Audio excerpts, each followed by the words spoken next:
அப்படியே கண்களை மூடியவரை 2 கரங்களை மேல் நோக்கி உயர்த்தி ஒத்தாசை வரும் பருவத்தை நோக்கி பார்க்கிறேன்ப்பா. கை 2 மேலே போட்டு தொழுதுட்டு நீங்கள் அப்படியே கரங்களை உயர்த்தி மேலே பாருங்க. உங்கள் விருப்பப்படி என்ன ஆசீர்வதி. நீங்கள் என்ன எப்படி வாழ நினைக்கிறீங்களோ, எவ்வளவு செல்வந்தனா வாழ நினைக்கிறீங்களோ, குபேரனா வாழ நினைக்கிறீங்களோ அப்படின்னு ஆசீர்வதிங்க.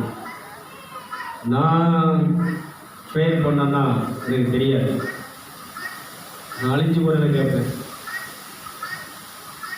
ரொம்ப அற்பமானதை கேட்பேன். எனக்கு வேண்டாம். நீங்கள் என்ன எப்படி வைக்க நினைச்சிருக்கிறீங்க, எது எனக்கு சந்தோஷத்தை கொடுக்க நினைக்கிறீங்களோ அதை கொடுங்க. அது எனக்கு வரட்டும், ரிசீவ் பண்ணுகிறேன்.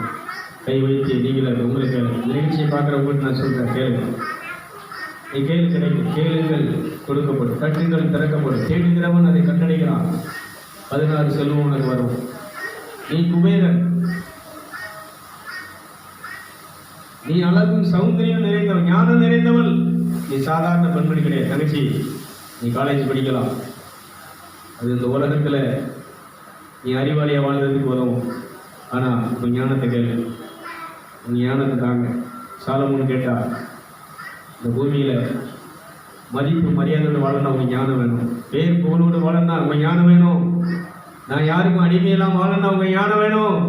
கேளுங்க, ஞானத்தை கேளுங்க, கேளுங்க.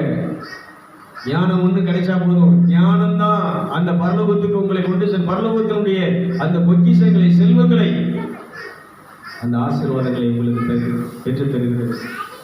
சாலமோன் இந்த பூமியிலே எல்லா மன்னர்களாலும் எல்லா மக்களாலும் பேரும் புகழும் அடையும்படி அந்த ஞானத்தின் ஆவி அவரை வழிநடத்தியது. இதே ஞானத்தின் ஆவியினால் உங்களை நிரப்பிக் கொண்டிருக்கிறார். நீ கடவுளோடு உறவாடுவதற்கு, கடவுளோடு பேசுவதற்கு, கடவுள் பேசுகிறதை புரிந்து கொள்வதற்கு உனக்கு அந்த ஞானத்தின் ஆவி, உனக்கு ஞானம் மட்டும் இருந்தால் போதும். ஞானம் ஞானம் ஞானம். ஒரு பிரச்சனையை மேற்கொள்ள ஞானம் போதும். ஒரு வியாதியை மேற்கொள்ள ஞானம் போதும். பேய்களை ஓட்டக்கூடிய ஞானம், நோய்களை தீர்க்கக்கூடிய ஞானம், அற்புதங்களை செய்யக்கூடிய ஞானம், புதுமைகளை செய்யக்கூடிய ஞானம், அன்னை மரியாதைக்குள்ளே இருந்தது அந்த ஞானம், அந்தோனியாருக்குள்ளே இருந்தது அந்த ஞானம், புதுமை செய்கிறதற்கு ஞானம். கேளுங்க, என்கிட்ட இருக்கக்கூடிய அந்த வரம், புதுமை செய்யும் ஆற்றல், சக்தி, ஆவியானவரே உங்களுடைய அந்த சக்தி செயல்படுறதுக்கு ஞானம், ஞானத்தின் ஆவியினால இதை பயன்படுத்துங்கப்பா. எந்த நேரத்தில் எதை பயன்படுத்துகிறோமோ அதை பயன்படுத்துங்க. ஞானத்தினால் 8 சொல்றார், 8:28 சொல்லுகிறது, நாம் எப்படி ஜெபிக்க வேண்டும் என்று அறியாதிருக்கிறபடினால், நாம் பலகீனமாக இருக்கிறபடினால் ஆவியானவராமே நம்மளை பலப்படுத்தி வாக்கு கடங்காத பெருமூச்சுகளோடு ரொம்ப குளிர்ந்து பரிதி வீசி ஜெபிக்கிறார். ஜெபத்தின் ஆவியினால் என்னை நிரப்போம். ஒரு ஆராதனையின் அபிஷேகத்தினால் என்னை நிரப்போம். தகுமுனை இப்பொழுது நிரப்பும் நிகழ்ச்சியை பார்த்து கொண்டிருக்கிற உங்கள் பிள்ளைகள் மேல் அவர் ஆராதனை அபிஷேகம் நிரப்பட்டும். ஒரு ஜெபத்தின் ஆவி நிரப்பட்டும். இவங்க வீட்டில் இருந்த மணிக்கு உங்களோட உறவாடுவார்களாக, வீட்டில் இருந்த மணிக்கு, வேலை செய்கிற இடத்துல இருந்த மணிக்கு ஆவியிலே உண்மை தொழுவார்களாக. நீ நடந்துட்டு போகும்போது உள்ளுக்குள்ள ஆவியிலே நீ நினைச்சலாம். கடவுளோடு நீ பேசுறதை யாரும் தடுக்க முடியாது, எந்த சக்தியும் தடுக்க முடியாது, எந்த மதமும் ஒன்று தடுக்க முடியாது. நீ இப்போ ஆவியில தொழுகிறத, ஆவியில ஆண்டவர்கிட்ட பேசுறதை யாரும் தடுக்க முடியாது.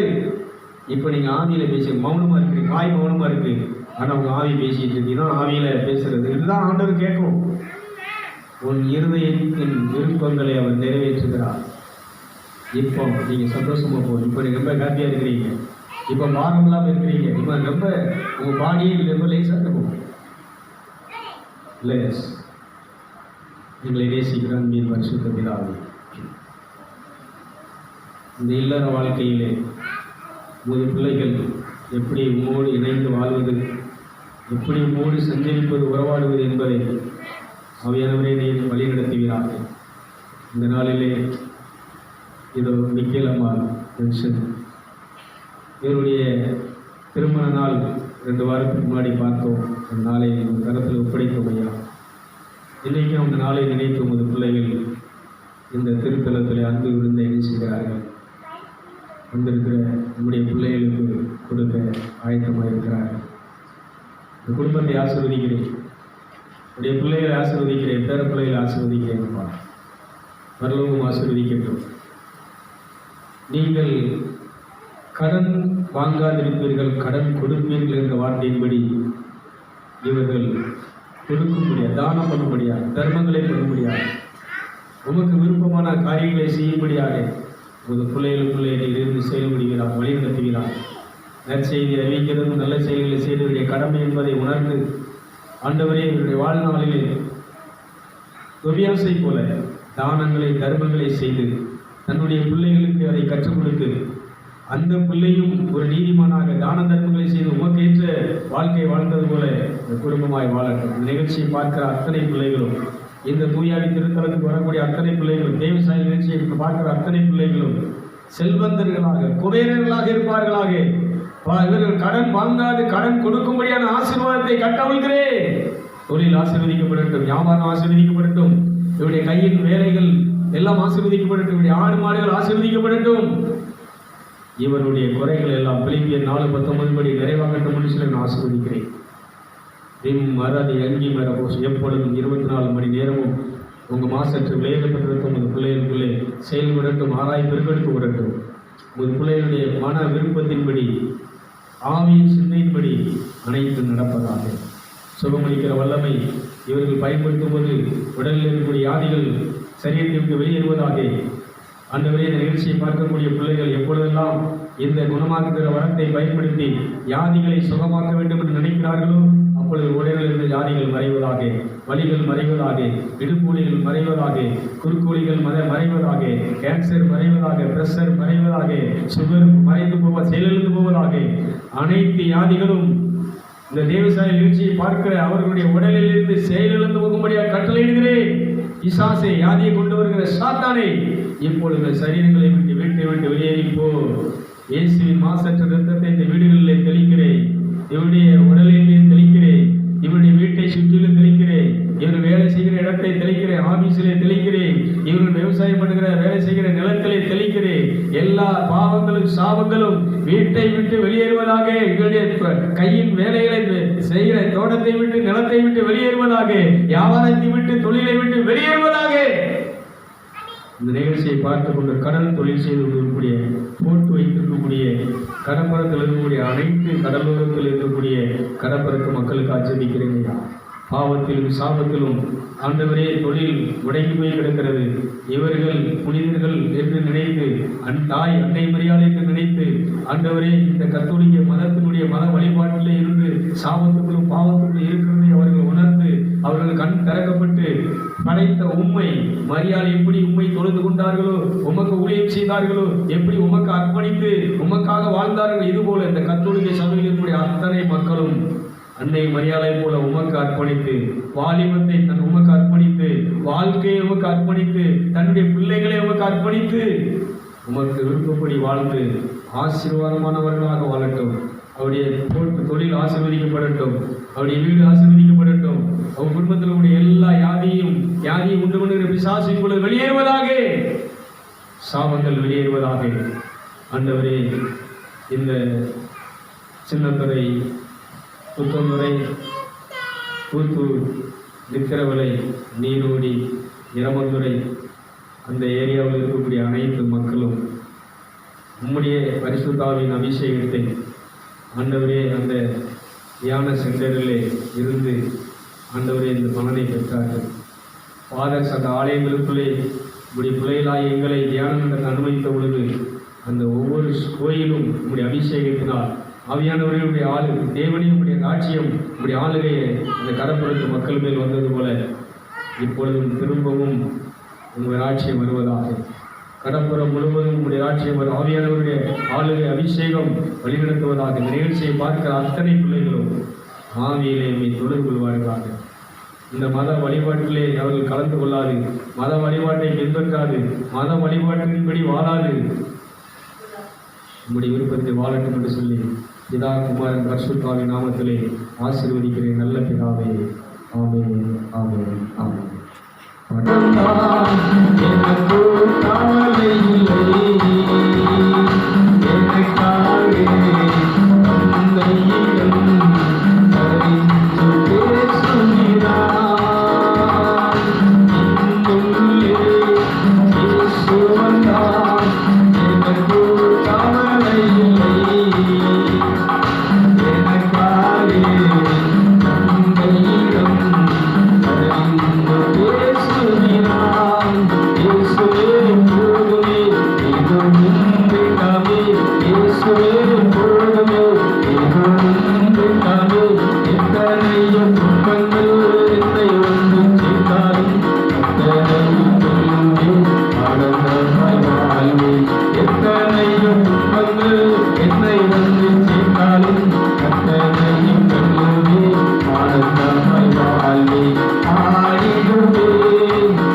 நீங்கள் என் வார்த்தையின்படி 2 பேர் 3 பேர் ஒருமித்து என் நாமத்தில் எதை கேட்டீர்களோ அதை நான் உங்களுக்கு அருள் செய்வேன். என் பேரால் இதுவரைக்கும் நீங்கள் ஒன்று கேட்கவில்லை, இப்பொழுது கேளுங்கள். என் பிதா அதை உங்களுக்கு அப்படியே செய்வார். இந்த வார்த்தையின்படி நாம் இப்பொழுது இந்த தேவசா நிகழ்ச்சியை பார்க்கிற அத்தனை பிள்ளைகளும் அத்தனை குடும்பங்களும் இந்த கண் திறக்கப்பட்டு, ஆவிக்குரிய கண் திறக்கப்பட்டு, ஆவி உயிர்த்தெழப்பட்டு, பாவத்திலிருந்து சாபத்திலிருந்து விடுதலையாக்கப்பட்டு, கடவுளோடு சஞ்சரிக்கக்கூடிய, ஆவியிலே உறவாடக்கூடிய, ஆவியிலே தேவனோடு பேசக்கூடிய, ஆவி தேவன் பேசுகிறது ஆவியிலே கேட்கக்கூடிய அந்த ஞானம், அருள், ஆற்றல் கிடைக்கும்படி, அதுக்கு தடையாக இருக்கக்கூடிய தடைகளை, பாவங்களை, மாம்சத்தினுடைய செயல்களை ஆவியானவர் நெருப்பினால் அழித்து, பிசாசின் கிரியைகளை அழித்து அவர்களை தேவனோடு வழிநடத்த பரிசுத்த ஆவியானவர் உதவி செய்யும்படி நாம் அப்படியே கரங்களை உயர்த்தி இந்த நிகழ்ச்சியை பார்க்குற மக்களுக்காக ஜெபிப்போம். உங்களை நேசிக்கிற அன்பின் பரிசுத்த பிதாவே, உம்முடைய குமாரன் இயேசு கிறிஸ்துவின் நாமத்தினாலே வருகிறோம். பிசாசே, இயேசுவை கொண்டு வருகிறேன், நீ எம்மாத்திரம், மலையே நீ எம்மாத்திரம். மலை போல் பிரச்சனையிலே வாழக்கூடிய இந்த நிகழ்ச்சியை பார்க்கிற மக்கள், கஷ்டத்திலே வாழக்கூடிய மக்கள், வியாதியிலே வாழக்கூடிய மக்கள், கடன் பிரச்சனையிலே வாழக்கூடிய மக்கள், நம்பி கொடுத்துட்டு ஏமாந்து அதை பெற முடியாமல் இருக்கக்கூடிய அத்தனை மக்களையும் இந்த கரத்தில் ஒப்படைக்கிறோம். இப்பொழுதே அவருடைய எல்லா தேவைகளும், எல்லா காரியங்களும் நடப்பதாக, எல்லா விஷயங்களும் நடப்பதாக, எல்லா காரியங்களும் நடக்கட்டும் என்று சொல்லி நாங்கள் ஜெபிக்கிறோம். என்னுடைய மகன் இயேசுவின் பேராலே ஜெபிக்கிறோம். அற்புதங்களை செய்கிற சக்தி இயேசுவின் இரத்தத்தினாலே நாங்கள் ஜெபிக்கிறோம். புதுமைகளை செய்கின்ற சக்தி இயேசுவின் இரத்தத்தினாலே நாங்கள் இப்பொழுது ஜெபிக்கிறோம். மாசற்ற விலையேறப்பட்ட இரத்தம் அவருடைய எல்லா பாவங்களையும் சாபங்களையும் நீக்கி, அவர்களை எல்லா தடைகளையும் மாற்றி, அந்த உன்னதங்களுக்குரிய ஆசீர்வாதம், ஆவியானவருடைய அந்த வரங்கள், வல்லமைகள், அந்த ஆவியின் கனிகள், அந்த 16 செல்வங்களும் உங்கள் பிள்ளைகளை வந்து நிரப்பட்டும் என்று சொல்லி ஆசீர்வதிக்கிறோம். உங்கள் இரத்தத்தை உங்கள் பிள்ளைகள் மேலே, வீட்டு மேலே, தொழில் மேலே, வியாபாரத்து மேலே தெளிக்கிறோம். எல்லா சாபங்களும், பாவங்களும், பிசாசுகளும் இப்பொழுதே இந்த நிகழ்ச்சியை பார்க்கும்போதே, இந்த ஜெபத்தை கேட்கும் போதே அவருடைய குடும்பங்களை விட்டு வெளியேறுவதாக, சரீரத்தை விட்டு வெளியேறுவதாக, தொழிலை விட்டு வெளியேறுவதாக, போட்டை விட்டு வெளியேறுவதாக, போட்டில் இருக்கக்கூடிய மந்திரவாதங்கள், செய்திகள், சொல்லி சொன்னீங்கள் மறைந்து, இதுவரைக்கும் நடக்காத தொழிலே கஷ்டங்கள், நஷ்டங்கள் எல்லாம் மறைந்து சிறப்பான தொழில் உண்டாவதாக, போட்டு நிறையத்தக்கதாக. அன்று ஆண்டவரே பக்கத்தில் உள்ள போட்டை கூப்பிட்டு அதில் அவங்க அந்த வலையில் இருந்த மீனை ஷேர் பண்ணது போல திரளான மீன்கள் அவருடைய போட்டிலே கிடைக்கும்படியாக இயேசுவின் நாமத்தில் ஆசீர்வதிக்கிறேன். தூத்தூர், சின்னத்துறை, புத்தந்துறை, வல்லவலை, நீரோடி காலனி, அந்த எரமந்துறை, அந்த சுற்றிலும் அந்தாகில் குளைச்சல் சுற்றி இருக்கக்கூடிய, இன்னும் உலகமெங்கும் இருக்கக்கூடிய தூத்துக்குடி, மற்ற எல்லா பகுதியிலும் நாங்கள் உச்சரிக்க எல்லா கடலோர பகுதிகளிலும் சாபங்கள் நீங்கி, பாவங்கள் நீங்கி, மாசற்ற விளையேறப்பட்ட இரத்தத்தினால் இப்பொழுது அவர்கள் யானையிலிருந்து விடுதலை பெறட்டும், கஷ்டம் கடலிலிருந்து விடுதலை பெறட்டும். ஆண்டவரே, குடும்பத்தினுடைய எல்லா விதமான பாரங்களும் சுமைகளும் மறைந்து உங்கள் ஆசீர்வாதம் இலைப்பார்கள் உண்டாவதாக. உடல் ஆரோக்கியத்தையும் மனசாந்தியும் கட்டமைக்கிறோமையா, எல்லா கணக்கையும் மகிமையை செலுத்துகிறோம். இயேசுவின் நாமத்தில் ஜெபிக்கிறோம் நல்ல பிதாவே, ஆமென். என் ஆத்துமாவை கர்த்தரை ஸ்தோத்திரி, என் முழுவதுமே அவருடைய பரிசுத்த நாமத்தை ஸ்தோத்திரி. என் ஆத்துமாவை கர்த்தரை ஸ்தோத்திரி, அவர் செய்த சகல உபகாரங்களையும் மறவார்கள். பிதாவாகிய தேவனுடைய அன்பும், குமாரனாகிய இயேசு கிறிஸ்துவின் அருள் கிருபையும், பரிசுத்த ஆவியானவருடைய ஆலோசனையும் வழிநடத்தலும் அனைவரோடு கூடியிருப்பதாக. இல்லையா? எல்லாரும் சாப்பிட்டு அப்புறம்